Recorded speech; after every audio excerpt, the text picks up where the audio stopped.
Salut à tous, bienvenue dans cette nouvelle vidéo. Donc pour une fois, j'ai posé le téléphone, je suis libre de mes mains, regardez, c'est incroyable.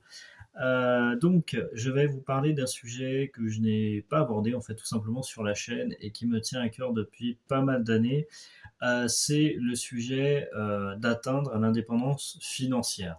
Alors quand je dis indépendance financière, je sais que il y en a certains qui peuvent, pas forcément ici, mais de manière générale, surtout en France, faire un peu les gros yeux. Ah, qu'est-ce que c'est? Bah, l'argent c'est mal et machin et patacouffin et du coup être un petit peu choqué vis-à-vis de ça. Alors, je m'explique. L'indépendance financière, au contraire, c'est une base qui est très saine. Et contrairement à beaucoup de gens, eh bien, l'idée c'est justement de prendre soin du capital qu'on peut avoir, même quand on n'a pas beaucoup de revenus, quand on n'a pas forcément des ressources qui sont extravagantes. Eh bien, justement, c'est de respecter l'argent en quelque sorte. C'est vraiment de le considérer comme tel, sans non plus le mettre sur un piédestal. Voilà. Entendons-nous bien. Pour rappel que c'est une unité de mesure en fait et que elle sert simplement en fait, enfin elle sert, elle n'est pas simple, mais en tout cas elle sert dans la vie de tous les jours à pouvoir utiliser des biens de consommation et de services. Hein, voilà. Enfin en tout cas, si je peux en donner une définition du mieux possible, c'est celle-ci. Et évidemment, ça a forcément un impact considérable dans nos vies, ça va de soi. Donc voilà. Il y a plusieurs piliers pour ça, pour atteindre cette indépendance financière. Mais ce que je vous propose tout d'abord, avant de voir ces piliers, eh bien, c'est de vous abonner à la chaîne parce que je vois que vous êtes de plus en plus nombreux à arriver sur la chaîne YouTube. Je vous en remercie, mais bah, vous vous abonnez pas systématiquement, donc ce serait plutôt cool de voilà de s'abonner pour être au courant des prochaines vidéos. Donc il y a la petite cloche, je crois. Voilà, vous cliquez dessus. Bref, vous pouvez vous abonner, subscribe, comme on dit en anglais. Euh, et qu'est-ce que je voulais dire? Voilà, vous abonner. Et puis moi, je vais continuer donc la vidéo. Donc l'indépendance financière. L'indépendance financière, pour moi, c'est le fait de ne plus avoir de patron. Je sais que ce terme a été pas mal galvaudé. Ne plus avoir de patron, donc ça veut dire avoir une activité à soi, et il n'y a pas de honte à avoir un patron, c'est juste que je vous donne vraiment la définition de ce que moi j'appelle l'indépendance financière, c'est-à-dire ne plus avoir de patron, donc avoir une activité qui tourne. Euh, Mettons même ne serait-ce que vous gagnez 1 500 € par mois chez vous en tant qu'indépendant par exemple. Il y en a beaucoup qui sont lancés depuis le Covid, vous êtes, je sais pas, coach en développement personnel, vous êtes indépendant financièrement, c'est-à-dire que vous avez vos propres ressources. Après, il y a des définitions qui peuvent diverger. Il y a d'autres personnes qui vont vous dire, bah ouais, mais c'est en fait le fait d'être rentier. Mais être rentier, à mon sens, c'est beaucoup plus difficile que d'avoir une activité de service. Ça veut dire être rentier, pour moi, hein, ce que ça signifie être rentier, c'est être à la plage, siroter un cocktail et pardon du terme, mais rien foutre. Voilà. Enfin, je grossis le trait, hein, volontairement. En réalité, c'est pas forcément ça, et vous verrez. Enfin, moi, je ne suis pas à ce stade-là, mais force est de constater que tous les échos que j'ai, c'est que les gens qui sont réellement rentiers, quoique j'ai un exemple dans mon entourage, c'est même pas une connaissance, c'est un pote d'un pote qui en fait, lui, bah oui, c'est vrai qu'il fait pas grand chose. Mais enfin bref.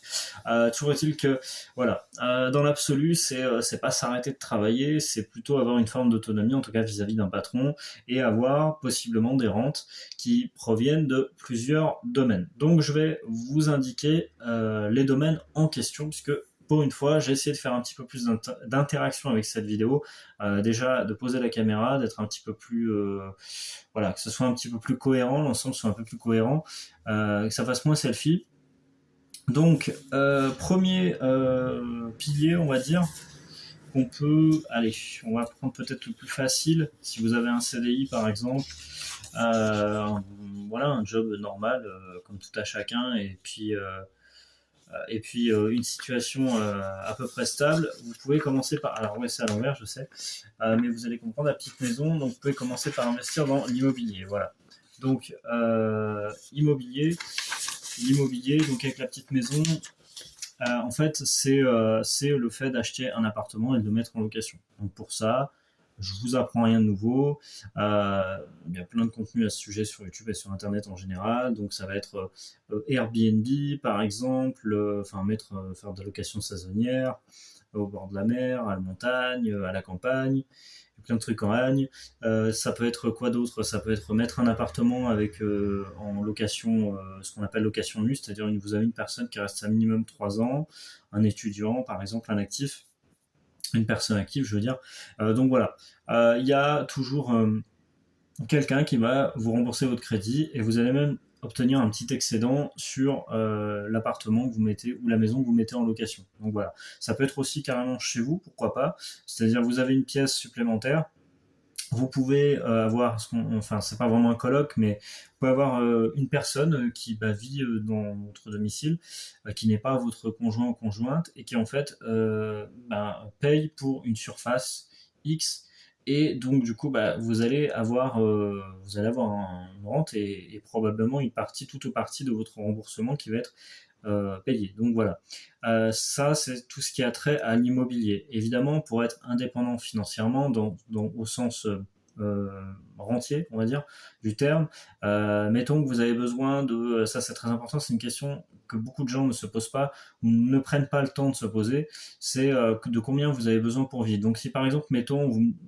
je sais pas, j'ai donné un chiffre tout à l'heure très très raisonnable, 1500 euros pour vivre, 1500 euros, si vous avez 1500 euros de rente avec vos appartements et maisons, vous êtes indépendant financièrement, vous êtes rentier en fait. Enfin voilà, je sais que ça peut paraître, il y a des gens qui vont partir dans des chiffres de malade, genre il faut 3 millions d'euros sur son compte, mais non en fait. Je pense pas que ce soit ça qui, déjà parce que c'est très très quand même difficilement accessible, et je dirais surtout en fait que voilà, c'est pas forcément une somme qui est énorme, et puis il y a des variantes aussi. Si par exemple vous dites ouais mais alors tu vas me dire peut-être toi qui regardes cette vidéo, ouais mais 1500 balles, t'es gentil Eric, mais en France on fait pas grand chose avec 1500 euros, je te l'accorde. Néanmoins, si tu vis à Paris ou si tu vis au fin fond de la Creuse, déjà il y a une différence au niveau du coût de la vie. Ça c'est sûr que voilà, c'est clair que tu vas plus facilement t'en sortir avec une petite somme qu'avec évidemment cette même somme dans une grande ville. Après il y a aussi le fait pur et simple de se barrer en fait, tout simplement de s'expatrier. Alors je sais que c'est plus facile à dire qu'à faire. Là-dessus, si je peux amener mon petit éclairage, je fais une petite digression. J'ai voyagé un petit peu, voilà, j'ai fait quelques pays au cours de ces dernières années sur vraiment des courtes périodes dès que je pouvais, une semaine par-ci par-là. Ce que ça m'a apporté, c'est une ouverture. Alors, c'est pas pour faire le mec, ouais, t'as vu, mais moi, tu vois, je connais un peu le monde et machin. Non, non, non. C'est juste que, voilà, en toute modestie, je dis juste simplement, en fait, voilà, maintenant je suis couvert.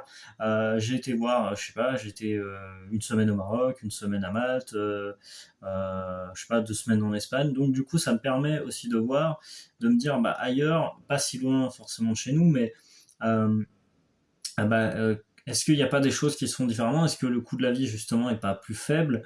Donc pour reprendre l'exemple de 1500 euros, puis après on va enchaîner, vous avez 1500 euros, je sais pas, à Chiang Mai, en Thaïlande, la ville, je crois, où il y a tous les temples, etc.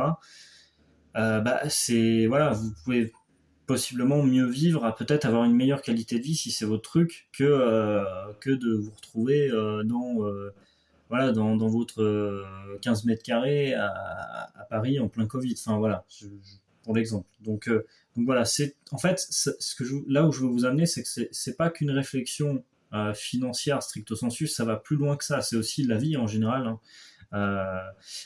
Et les choix que ça permet de faire, d'avoir cette décorrélation en général entre le temps et l'argent. Même si, comme je l'ai dit, on peut aussi être autonome financièrement en ayant sa propre activité et en devant quand même rendre des consultations, coaching, accompagnement, etc. Donc voilà. Donc ça, c'est la première partie, c'est l'IMO. Alors bon, du coup, j'avais pas prévu de faire la vidéo comme ça, donc forcément tous les trucs sont à l'envers. Je voulais placer la caméra de l'autre côté, mais finalement, c'est mieux comme ça parce que moi, on a le visuel direct. Bref, mais je pense que vous savez lire le cyrillique, donc la bourse, voilà, avec le petit, le magnifique, je sais pas comment on appelle ça, enfin bref, la petite flèche là, pour le cours, voilà, de la bourse, qui est magnifiquement bien fait, n'est-ce pas? Et donc la bourse, en fait, alors quand je dis la bourse, moi personnellement, j'investis pas sur des actions, aujourd'hui en tout cas, sur des actions individuelles, enfin ce qu'on appelle les actions boursières, quoi, au sens commun du terme. Pourquoi? Bah, tout simplement parce que j'ai pas forcément de finances à y mettre et surtout, j'ai pas non plus, j'ai la flemme, enfin, c'est pas que j'ai la flemme, c'est juste que pour moi, je me suis pas formé dessus et voilà, c'est pas aujourd'hui quelque chose que je sens à faire, voilà.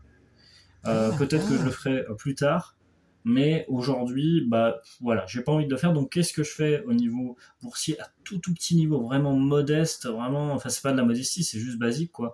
Euh, mais ça permet déjà de faire travailler un petit peu son argent, mais c'est vraiment l'échelon 1. Hein. Voilà, limite on est au niveau, voilà, l'ascenseur il monte au niveau 1, et hop, on est au niveau 1 et on va pas plus loin. Hein. Voilà, clairement c'est ça. Hein. C'est tout ce que moi je peux vous donner là dans cette partie-là, mais je pense que c'est pas mal parce que c'est ce qu'on appelle les ETF.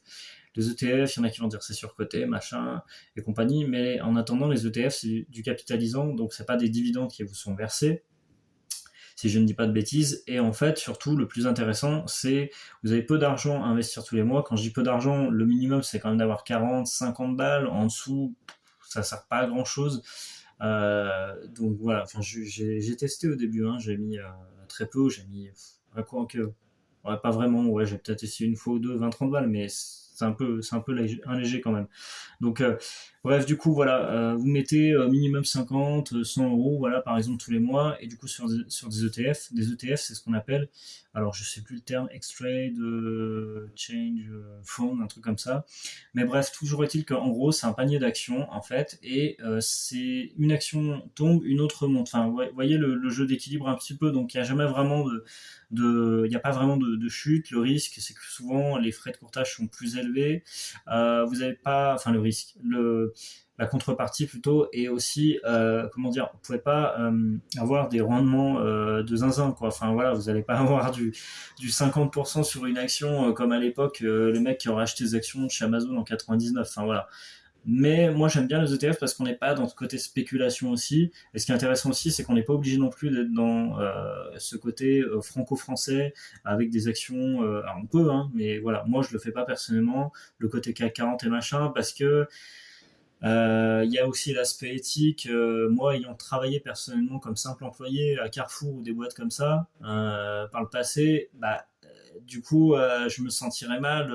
Enfin, comment dire, c'est pas avoir des principes un peu fermés, etc. Mais voilà, je me dirais éthiquement, bah, c'est mon pays, etc. Et je me sens trop proche, en fait, de ça et des conséquences que les cours de la bourse négativement peuvent avoir sur notamment voilà, des emplois, etc. Mais bref, ça c'est un autre débat.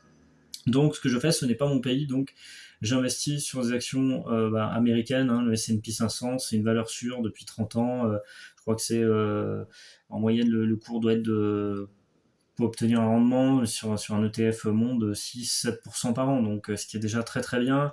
Donc ça va pas chercher des sommets, voilà, vous n'allez pas vivre de vos investissements dès demain, mais c'est une façon de faire travailler son argent, de placer son capital intelligemment, et pour moi aussi, le fait d'ouvrir un PEA, ce qu'on appelle un plan d'épargne en action, via un courtier en ligne, c'est aussi une sorte d'épargne forcée, si je puis dire. Ça évite de laisser tout son argent à la banque. Donc, et ça permet, ce taux-là, si vous voulez, permet de combattre un petit peu l'inflation, moins de la challenger, quoi. Voilà, c'est pas dingue, ok, mais voilà. Et en sachant que je vous ai mis ma boutique Patreon avec un petit PDF que j'ai créé aujourd'hui, un petit guide.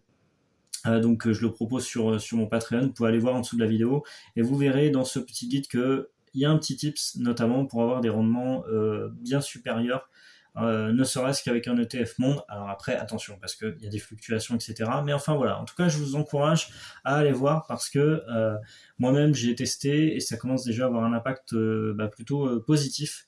Donc voilà, sur ce type de placement. Donc bref, je vous invite à aller voir tout ça. Après, que vous dire d'autre? Effectivement, les ETF sont une valeur sûre, ça vous évite enfin voilà, si vous n'avez pas beaucoup de capital, vous pouvez investir assez facilement.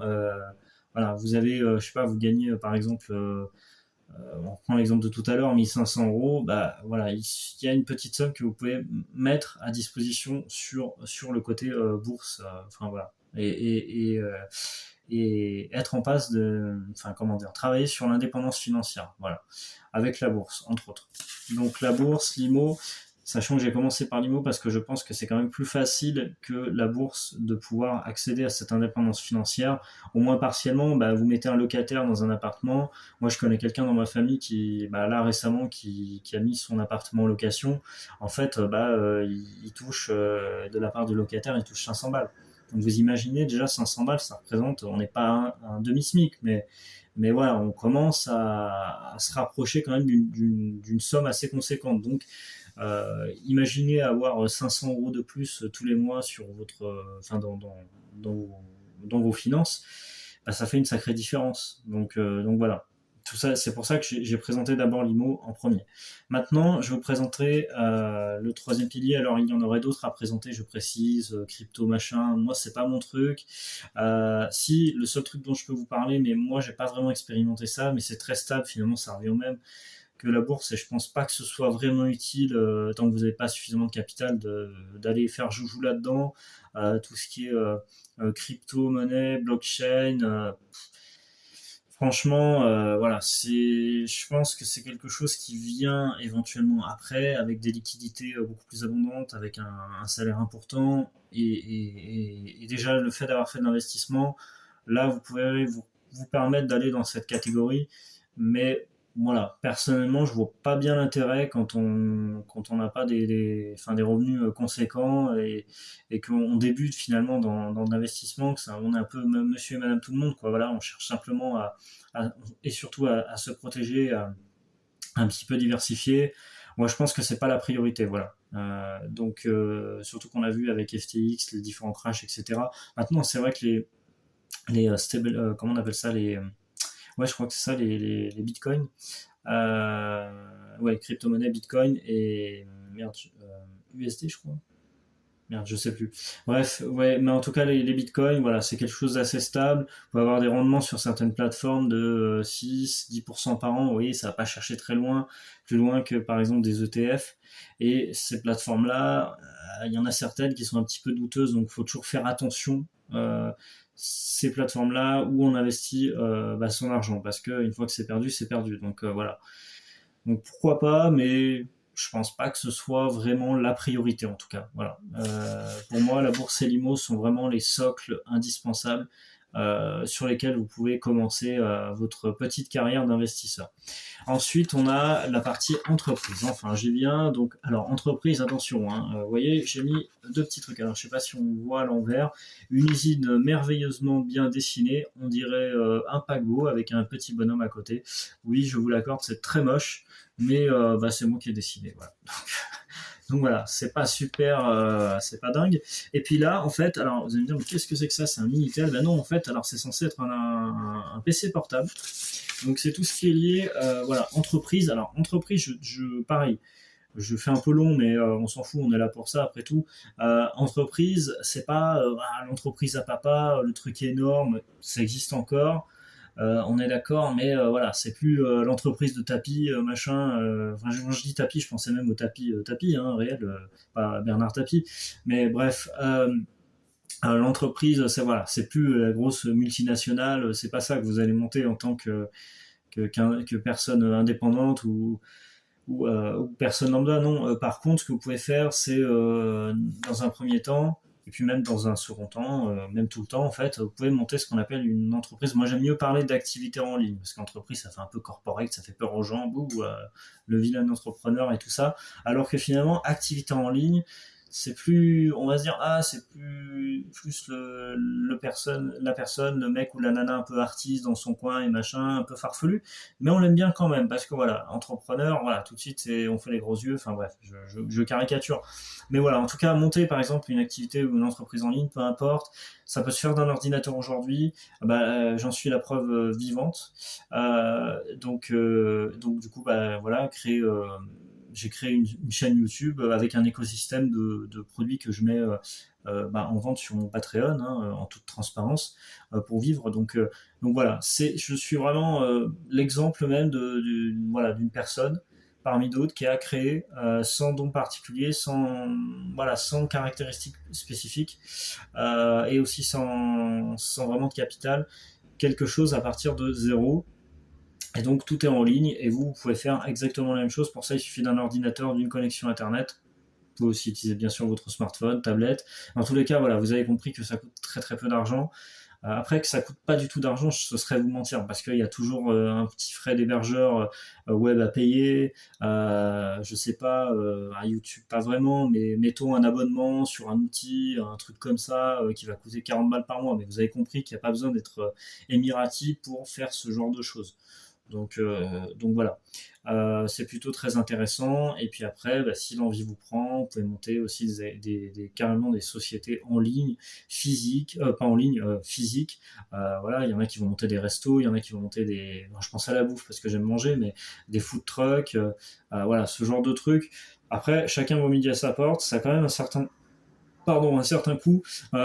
Mais voilà, c'est une autre forme d'entrepreneuriat. Voilà, Pizzaiolo, c'est une forme d'entreprise. Donc voilà, c'est pas forcément le mec en costume cravate avec attaché caisse et compagnie. Hein. Voilà, faut désacraliser cette image parce que finalement, on est toujours entreprenant dans la vie de tous les jours. Vous vendez demain.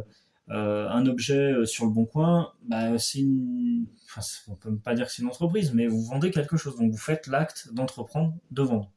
Voilà. Donc j'espère que cette longue vidéo, vous a plu. Euh, Écoutez, ma foi, j'ai fait de mon mieux pour vous transmettre des petites billes, des pistes, voilà. J'espère que ça en intéressera certains d'entre vous qui sont déjà abonnés à la chaîne. Pour les autres, bienvenue. N'hésitez pas, et bien, encore une fois, abonnez-vous à cette chaîne, likez la vidéo, c'est super cool, on est bientôt 5000. Donc merci en tout cas à vous. Et puis moi je vous dis à bientôt dans une prochaine vidéo. Salut!